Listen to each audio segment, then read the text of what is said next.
Hello guys, mga kaibigan, mga followers natin. 6.7 thousand na followers natin. Nagtataka kayo no? Na kung bakit nawala ang mga stream ad natin dyan sa ating mga professional. Ganon din ako.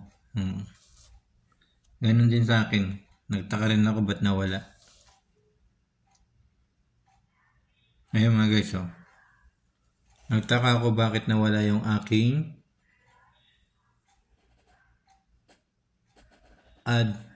stream ads. Bakit nawala? Pero nakita ko sa aking video, meron naman tayong ads na lumalabas. Ano kaya dahilan nun? Bakit gano'n nangyari, no? Kasi nung pinanood ko yung aking video, mga kaibigan, nung pinanood ko yung video ko, ay meron akong nakitang ads sa aking video.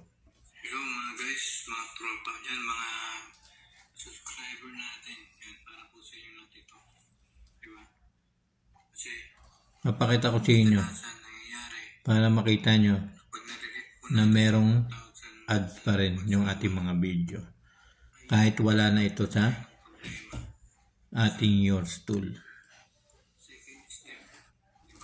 Yan. Marami nagtataka kung bakit nawala yung ating mga stream ads. Ako nagtataka din ako bakit nawala yung stream ads ko. Diba?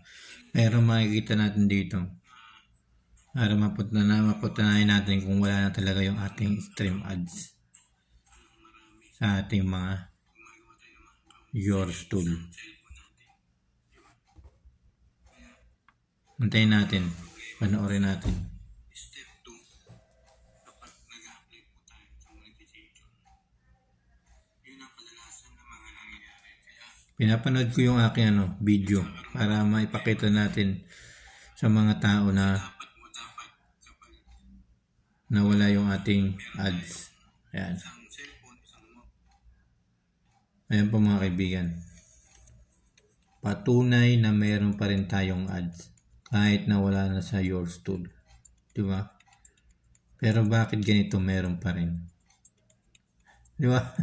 Maraming magtataka niyan. Siguro nag-aano naman si Uncle Mets. Ayan mga guys, diba? Diba? Pero ang maganda dyan, nagkaroon po tayo ng brand content. Yan. Pakita ko sa inyo. Sa professional recommendation, makikita po natin dyan. Open natin itong monetization. Makikita po natin dyan na nandyan pa rin yung ating in-stream ads. Di ba? At natitigan siya ng branded content. At saka nandyan pa rin yung star. Kaya siguro may ginagawa lang si Uncle Met kaya nawala yung ating in-stream ad sa ating Yours tool. Yung nandun lang yung ating star. Yan. Yung nandun lang po yung ating star na nasa itaas. Kaya ako, para sa akin mga kaibigan, para sa akin, kahit na nawala yung ating yung stream ad sa Yours tool, hindi ko naman masyado inano yan. Kasi napakababa ng kita dyan. Napakababa. Di ba?